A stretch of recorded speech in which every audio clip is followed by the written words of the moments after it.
Bismillahirrahmanirrahim. Assalamualaikum warahmatullahi wabarakatuh. Apa kabar anak-anak pagi ini? Semoga kalian sehat semua ya. Kalau sehat, kita berarti bisa semangat dalam belajarnya ya. Kali ini sebelum belajar kita berdoa dulu ya, supaya pembelajaran yang kita laksanakan hari ini berjalan lancar dan kalian mudah menerima pembelajaran dari Ibu. Al-Fatihah.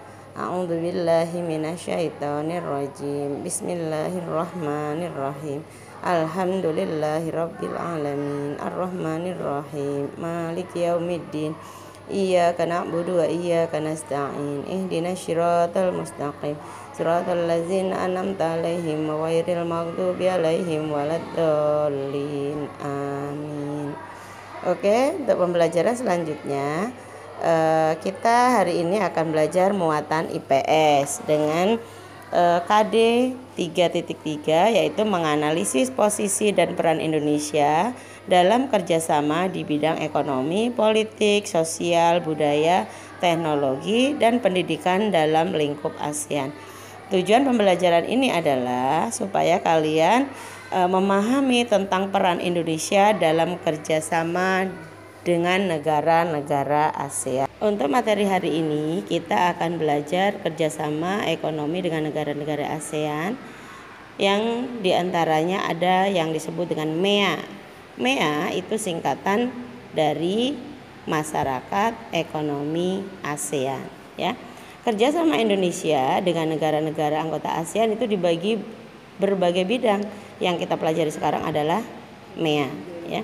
Kemudian MEA ini bisa untuk menyatukan ekonomi ASEAN dengan cara membentuk perdagangan bebas atau free trade. Apa itu perdagangan bebas?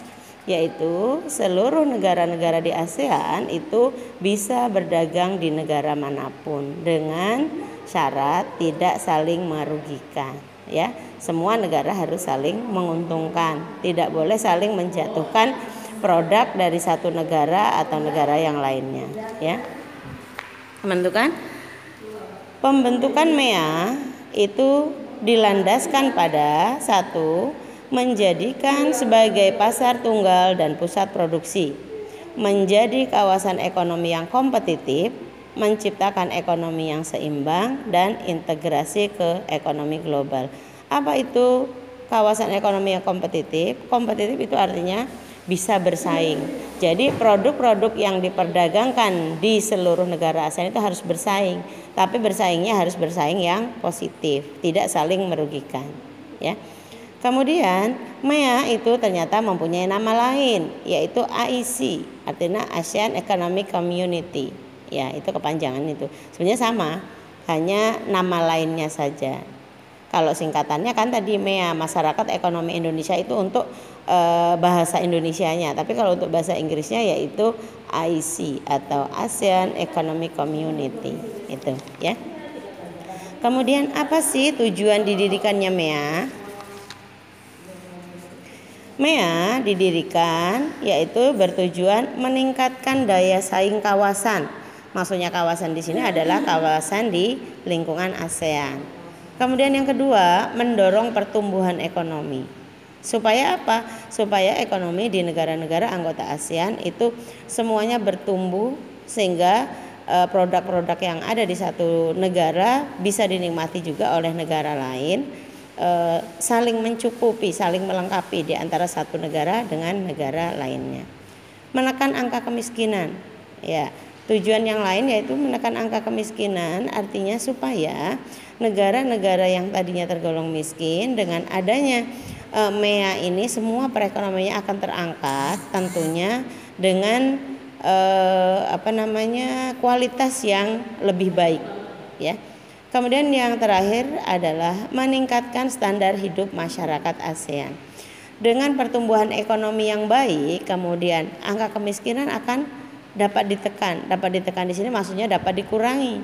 Nah, dengan terkuranginya kemiskinan, standar hidup masyarakat di wilayah ASEAN itu akan semakin meningkat, perekonomiannya semakin bagus, kemudian tingkat daya belinya juga semakin bagus. Karena perekonomian seseorang itu biasanya bisa dilihat dari daya belinya. Kalau daya belinya semakin baik, berarti tingkat kehidupannya itu semakin baik. Itu ya. Itu adalah penjelasan tentang MEA atau Masyarakat Ekonomi ASEAN. Nah, sekarang kalian bisa baca di buku paketnya. Untuk lebih memperjelasnya lagi, kalian bisa baca di buku paket tema 5 atau 6E di halaman 28. Nanti kalau ada pertanyaan yang ada hal yang belum kalian jelas, kalian bisa tanyakan kepada Bu Guru. Boleh melalui WA, boleh melalui telepon, ya. Itu kalau yang bagi kalian yang belum jelas. Silakan tanya, jangan malu-malu. Nanti kalian belum tahu tapi nggak mau nanya, nanti malah akhirnya tidak tahu. Oke, sampai di sini Ibu cukupkan penjelasan tentang MEA. Semoga kalian tetap semangat, semoga kalian selalu dapat mengerjakan apa-apa yang Ibu minta atau Ibu berikan soal, sehingga nanti nilai kalian juga akan semakin baik. Oke, sampai di sini. Assalamualaikum warahmatullahi wabarakatuh.